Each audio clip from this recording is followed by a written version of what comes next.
और जो बच्चा पास होता है वही सरकार में होता है। लेकिन अब तो हिंदुस्तान में कैसा सिस्टम सा हो गया है, सरकार जो चला रहा है वही नारे दे रहा, कटोगे बटोगे नारे, और सिर्फ नारेबाजी से ही अगर देश चल रहा होता तो बांग्लादेश का हाल देख लो क्या हो गया अभी। दूसरों की बुराई करने से हम अच्छे नहीं हो जाते, हम अच्छे होंगे अपने अच्छे काम करने से। जो कटो बटो का नारा जिन्होंने दिया है कोरोना काल में, वही इंसान के काम आ रहा था। इस देश में सियासत कई बार हुई है।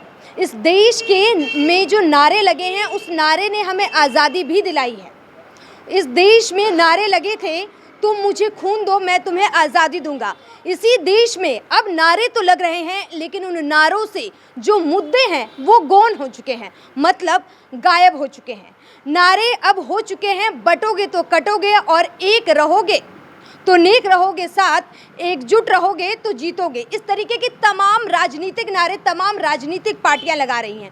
ऐसे में देखना ये दिलचस्प होगा कि इस उपचुनाव में ये नारे राजनीति में कितना करवट लाते हुए दिखाई देते हैं। ऐसे में तमाम लोग मेरे साथ हैं जिनसे हम बात करेंगे और जानने की कोशिश करेंगे कि आखिर इन नारों का इन लोगों पर क्या असर पड़ रहा है। जो आम जनता है वो इन नारों को कैसे देखती है। आपका नाम? कन्हैयालाल एडवोकेट। कन्हैयालाल एडवोकेट हैं आप। तो आपसे सबसे पहला सवाल ये है कि देखिए, एक आम जनता होने के नाते और एडवोकेट होने के नाते जिस तरीके की तमाम राजनीतिक पार्टियां नारे लगा रही है, हम ये नहीं कह सकते कि सिर्फ भारतीय जनता पार्टी ने इन पोस्टर वॉर में ये नारे दिया हूँ, उसके बाद समाजवादी पार्टी भी मतलब उस पर पलटवार करती है और दोनों तरफ से एक तरीके से पोस्टर वॉर चल रहा है। कैसे देखेंगे इसे? मैडम, ये राजनीति है, सब अपने अपने दाव पे चला रहे हैं, चल रहे हैं दाव पे, जिसका वो है जो बोल रहा है, जिसका मन में आ रहा है, बस ये बात है और क्या बात है, बताइए। मतलब ये है जिसके जो मन में आ रहा है वो बोल रहा है। क्या लगता है आपको इस तरीके के जो नारे दिए जा रहे हैं इसमें क्या मुद्दे कहीं दिखाई दे रहे हैं?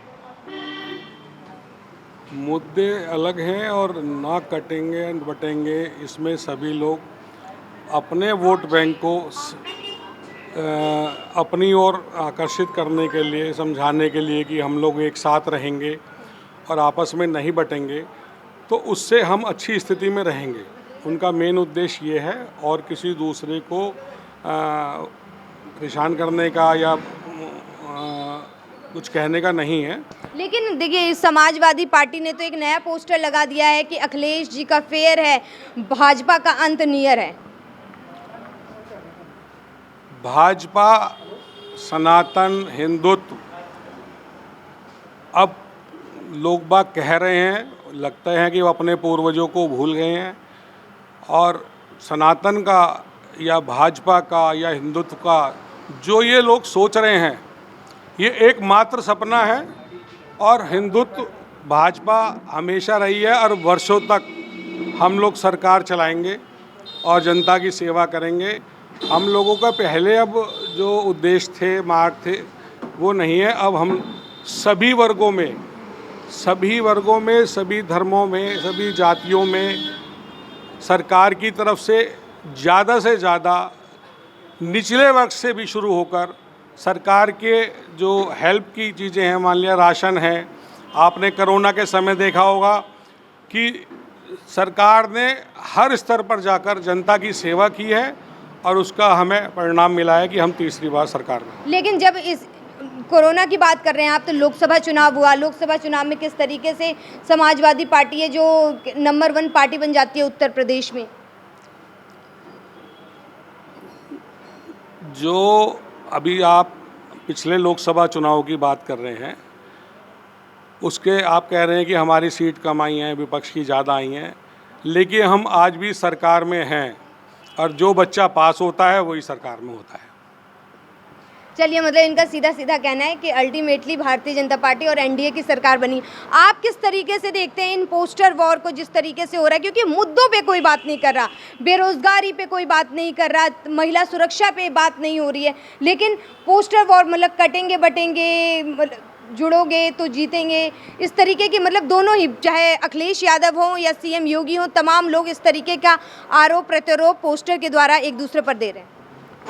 ये नारेबाजी विपक्ष का काम तो है कि अपने मुद्दे और वो नारेबाजी करें, लेकिन अब तो हिंदुस्तान में कैसा सिस्टम सा हो गया है, सरकार जो चला रहा है वही नारे दे रहा, कटेंगे तो बटेंगे, कौन काट रहा है और कहाँ बट रहा है। लेकिन इस नारे ने एक काम तो कर दिया, इसने हर जाति को अपना इकट्ठा कर दिया। वो नहीं बट रही अब कोई भी जाति, ना एससी बट रहा, ना पंजाबी बट रहा, ना वैश्य बट रहा, ना पंडित बट रहा, सब इकट्ठे हो गए। और रही बात सरकार चलाने वालों की, सरकार चलाने वालों को बात करनी चाहिए विकास की, बात करनी चाहिए विज़न की, हम क्या करेंगे आगे और हमने क्या करा है।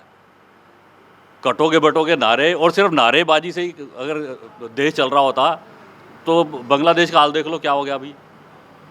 तो सरकार में रहने वालों को विकास की बात करनी चाहिए, नारों की बात नहीं करनी चाहिए। अच्छा, आपने जिस तरीके से बोला कि कोई जातियों में नहीं बट रहा है, तो वही तो भारतीय जनता पार्टी कहती है कि जितने लोग हो सब हिंदू हो, सब भारतीय जनता पार्टी को वोट दो। हिंदू वाली तो बात उन्होंने करी नहीं। उन्होंने कहा बटोगे तो कटोगे, मतलब बटोगे तो कटोगे क्या, या तो वोट कट रहे हैं, तो वोट तो कट गई। बीजेपी की वोट नहीं अब आ रही, बीजेपी की वोट कट गई क्योंकि नारा ही ऐसा दे दिया उन्होंने। लेकिन उन्होंने तो बोला कि सरकार तो बीजेपी की बन गई, फायदा क्या हुआ? बन गई है वो भी तुम्हें पता है, बैसाखियों पे बनी है, 2-2 बैसाखियों लगी हुई है, इसलिए बन गई है सरकार। अगर बैसाखी ना होती तो कहाँ सरकार बन गई थी। 2-2 बैसाखियों पर बनी हुई है सरकार, कह रहे हैं। वो पहले भी हमारे साथ रहे थे, आज भी हमारे साथ हैं और सरकार अपने पूर्ण बहुमत से चल रही है और काम कर रही है। क्या लगता है आपको, कटोगे बटोगे और ये जो पोस्टर वॉर चल रहा है, इस पर क्या लगता है कि उपचुनाव में कुछ असर पड़ेगा? पढ़ना भी चाहिए। दूसरों की बुराई करने से हम अच्छे नहीं हो जाते, हम अच्छे होंगे अपने अच्छे काम करने से। जो मेन मुद्दे हैं जिससे दुनिया का हर आदमी इफेक्टेड है वो बातें करनी चाहिए। राजनीति में क्या रखा है, महंगाई है, बेरोज़गारी है, लेडीज़ की सुरक्षा है, ये ऐसे मुद्दे हैं जो हर पार्टी के लिए ज़रूरी हैं, चाहे वो बीजेपी हो या कोई दूसरी सरकार हो। उनके ऊपर किसी का गौर नहीं है। एक दूसरे की बुराई करना, एक दूसरे को नीचा दिखाना, यही हमारा उद्देश्य रह गया है। इसीलिए आम आदमी अब राजनीति से दूर होता जा रहा है, उसको इन बातों से कोई मतलब नहीं है। सरकार बीजेपी की हो या किसी और की हो, महंगाई सबके लिए है, बेरोज़गारी सबके लिए है, वो मुद्दे ज़्यादा ज़रूरी है मेरा सोच। तो उन मुद्दों पे बात क्यों नहीं हो रही है? क्योंकि अखिलेश यादव भी पोस्टर वॉर ही करते जा रहे हैं, विपक्ष में है, तो उन्हें तो बात करनी चाहिए थी कि भाई मुद्दों पर कम से कम जो सरकार में उन्हें तो मुद्दों पर लेके आती, वो भी पोस्टर पर ही है। भाई ये तो पुरानी कहावत है कि एक रहोगे तो जुड़े रहोगे तो अच्छे रहोगे। ये तो पुरानी बातें हैं, कोई नई बात नहीं है इसमें। लेकिन इन नारों से क्या हुआ है, एक धर्म का दूसरे धर्म से दूरी हो गई है और ज़्यादा से। ये अच्छी बातें नहीं है और खाई गहरी हो गई है। मतलब खाई गहरी होती जा रही है। बिल्कुल खाई गहरी हो जा रही है हिंदू मुसलमानों के बीच में, जबकि एकजुट के मिलजुल के रहना चाहिए, वो नहीं हो रहा। इन नारों से और फर्क पड़ा। आपको क्या लगता है कि जिस तरीके से उन्होंने बोला कि सरकार जिस तरीके से काम कर रही है, खाई गहरी होती जा रही है, मतलब सबका साथ जो चाहिए था वो नहीं हो रहा है? हाँ, आपकी बार ये नारे में फ़र्क है, सबका साथ सबका विकास, वही रहना चाहिए था तो शायद ज़्यादा अच्छा रहता चुनाव के लिए। और ये तो एक पहलवानी का अखाड़ा बना लिया। पब्लिक के लिए चुनाव नहीं है, ये राजनीतिक के लिए अखाड़ा है। वही तो बात है, पब्लिक के लिए चुनाव होता है, पब्लिक का वोट चाहिए, लेकिन पब्लिक के मुद्दे ही गायब हैं। हाँ, क्योंकि उनके वोटों से, उनके स्लोगों से काम चल रहा है, तो पब्लिक के मुद्दे देखने की उन्हें ज़रूरत ही नहीं है। जैसे पहलवान दावपेच ढूंढता है, मैंने उस पर ये मारा, उसने मुझे पटक दिया, मैंने उस पर ये मारा, इसे मैं पटक दूंगा। तो ये दावपेच पहलवानी के चल रहे हैं, राजनीति के नहीं चल रहे। राजनीति के तो वही है, जैसे बाबू जी ने बताया है कि जनता, जो गरीब जनता परेशानी से जूझ रही है, महंगाई से, GST VST से लोग बेवारी परेशान है, ये देखने की चीज़ है। इन दाव पेचों से कोई फायदा नहीं है। अगर ये काम सही समय रहते किए जाएं तो इन दाव पेचों की जरूरत ही नहीं होगी कि बटोगे तो कटोगे। तो मतलब आपको क्या लगता है कि 27 में सत्ताधीश पर कौन होंगे? ये क्लियर तो नहीं कहा जा सकता, पर जो स्थिति उपचुनाव में है शायद वही स्थिति 27 में भी हो सकती है। मतलब कह रहे हैं कि ये टीजर आने वाला है। हाँ, विपक्ष मजबूत हो सकता है। विपक्ष आपको मजबूत दिख रहा है? इन्होंने बोला विपक्ष मजबूत है। बिल्कुल मजबूत चल रहा है आज के डेट में। जो कटो बटो का नारा जिन्होंने दिया है कोरोना काल में, वही इंसान ही इंसान के काम आ रहा था। और वही जो कटो बटो का जिन्होंने नारा दिया, ना तो एक ऑक्सीजन सिलेंडर दे पाए, ना मजदूरों को घर पहुंचा पाए, आधे पैदल चलते कितने मरे। आज वही बांटने की राजनीति वो खुद ही कर रहे हैं। और अब बांटने के कटोगे बटोगे तो कटोगे, ऐसे राजनीति अब हमें नहीं चाहिए। हम तो कहते हैं ऐसी ना भाजपा चाहिए, ना ऐसे कोई ऐसी राजनीतिक दल चाहिए। कम से कम जो आए रोजगार की बात करे, सुरक्षा की बात करे, ये नहीं कटोगे बटोगे तो लगाते रहो, इसमें चलता रहेगा। बिल्कुल। आपको क्या लगता है कि इस उपचुनाव में कैसा क्या असर देखने को मिलने वाला है? भारतीय जनता पार्टी मजबूत होगी या समाजवादी पार्टी? मोदी जी आए थे जब पहली दफ़ा, तो मोदी जी ने कहा था कि अच्छे दिन आएंगे, ठीक है, वो 15 लाख रुपए अकाउंट में आएंगे। ये उनके जुमले हैं, कटोगे बटोगे भी जुमले हैं। ये जुमलों की सरकार है, ये जुमलों पर चलती है। आप लोग जुमला कहते हो, लेकिन फिर सरकार भी तो उन्हीं की बन जाती है, तो कहीं ना कहीं जनता तो उनके साथ है, तभी उनको उनकी जीत हो रही है। जनता उनके साथ है, ये ईवीएम आंटी उनके साथ है, ये हमें पता नहीं, इसमें हम कंफ्यूज हैं कि जनता में बात करते हैं तो जनता तो ये कहती है कि ये परेशानी है, वो परेशानी है, 15 लाख नहीं आए, अच्छे दिन नहीं आए हैं, और फिर सरकार बीजेपी की आ रही है। तो या तो ईवीएम लेकिन अगर खराब है तो ईवीएम तो कर्नाटक में भी खराब होगी, ईवीएम तो कर्नाटक में भी खराब होगी, पंजाब में भी खराब होगी, तो इन जगहों पर तो भारतीय जनता पार्टी जीत नहीं पाती है। तो देखो, मैंने ये कहा है कि ईवीएम आंटी का जादू है या पब्लिक का जादू है। पब्लिक कुछ कह रही है और कर कुछ रही है, इसमें हम कंफ्यूज है। बाकी ज़्यादातर माइंड इधर ही जाता है कि ईवीएम आंटी जो सी है ना, ये गड़बड़ कर रही है। हमारे माइंड में तो क्या कहेंगे आप, क्या कह रहे थे? मैं ये कह रहा था 10 जगह चुनाव होंगे तो 2 जगह हारेंगे भी बीजेपी। अगर हर जगह 10 जगह भी बीजेपी सबको लगेगा भी ईवीएम में वही कुछ छेड़छाड़ है। मतलब कि जानबूझकर बीजेपी कुछ जगहों पे ईवीएम में गड़बड़ी नहीं करवाती है, जिससे कि किसी को डाउट ना हो कि ईवीएम में कोई गड़बड़ी है। सुन लिया आपने, तो क्या कह रहे हैं आप? मतलब सरकार, आप जिनकी सपोर्ट में हैं, वो उन लोगों ने ढंग से कुछ काम वाम किया नहीं है, विपक्ष मजबूत है। हमारे मित्र जो कह रहे हैं ईवीएम के लिए, जहाँ पर कांग्रेस की विपक्ष की सरकार बनती है वहाँ तो ईवीएम ठीक हो जाती है, जहाँ भाजपा की बनती है वहाँ पर जो है ईवीएम खराब हो जाती है। ये हर बार रोना शुरू हो जाता है ईवीएम के खिलाफ। असल में सारे जो अपनी कमियां हैं, चुनाव हारने की व्यवस्था है, वो सारा ईवीएम के मत्थे मढ़ दिया जाता है। डबल इंजन की सरकार चल रही है भाजपा की, चलेगी, बढ़िया चलेगी, खूब बढ़िया चलेगी, लोगों की उम्मीदों पे खरी उतरेगी हमेशा। अच्छा, एक दफ़ा बैलेट पेपर पर चुनाव क्यों नहीं करवा सकती सरकार? सबको डाउट है ये कि ईवीएम में गड़बड़ है, तो बैलेट पेपर करवा लो ना। लोकतंत्र है ये, लोगों की बात भी नहीं मानोगे तुम?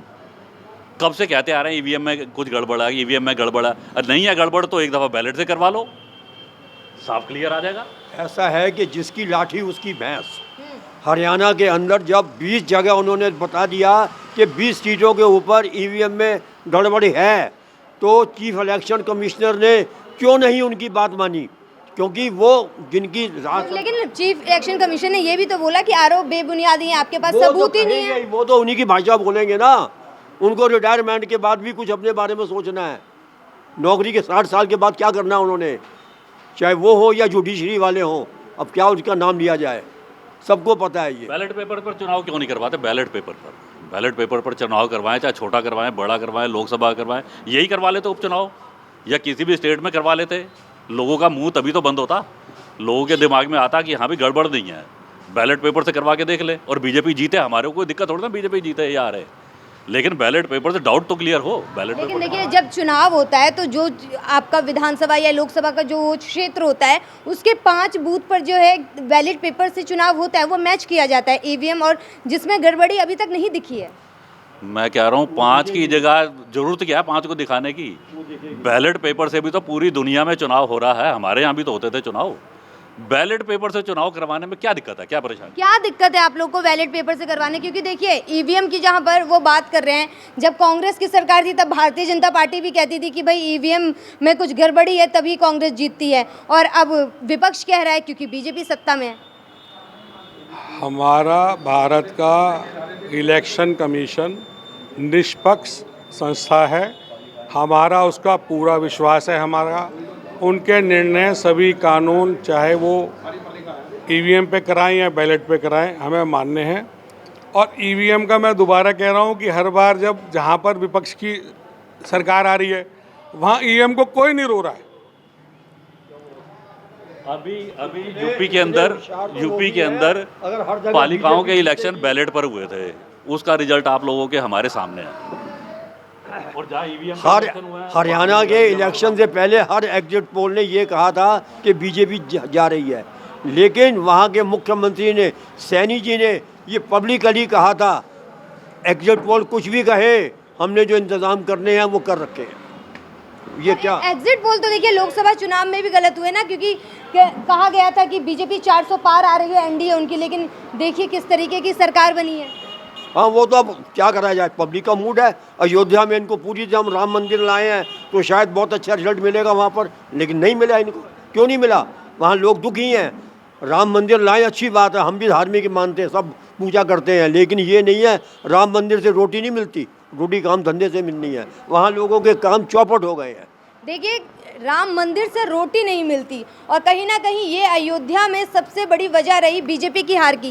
कैसे देख रहे, क्या लगता है इस बार कौन जीत रहा है विधानसभा के उपचुनावों में? विधानसभा का पूर्ण बहुमत से हम 9 की 9 सीट भाजपा जीतेगी। 9 की 9 सीट भाजपा जीतेगी। कैसे? क्योंकि इतने सारे लोगों ने बोला कि काम तो किया नहीं है उसने। मोदी जी का आज वो काम है कि रात को 12 बजे भी महिला निकल जाएंगी, तो उनको कोई डर नहीं है। हाथरस में तो एक बिटिया थी ना, उसको तो मतलब प्रशासन ने अपने सामने जलवा दिया। माँ बाप को इतना भी हक नहीं दिया कि अपनी बेटी की लाश को मुखग्नि दे पाए। नहीं, ऐसा नहीं है। भाजपा, ये खबर तो सबसे बड़ी, तमाम ऐसी बहुत सारी खबरें हैं, लेकिन ये तो सबसे बड़ी खबर है जो मैं आपको बता रही हूँ, जो आज तक कोई नहीं भूला है, और मुझे नहीं लगता कि कोई बेटी भूलेगी। भाजपा राज में असामाजिक तत्व अपने घर पर छुप कर बैठ गए हैं आज की डेट में। क्या लगता है आपको किसकी सरकार बनने जा रही है इन 9 सीटों पर?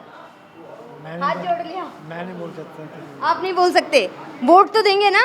वोट देंगे। तो क्या लग रहा है, कुछ तो दिमाग में होगा कि भाई ये अभी जो सरकार है सीएम योगी की, वोट काय को बता के देनी है?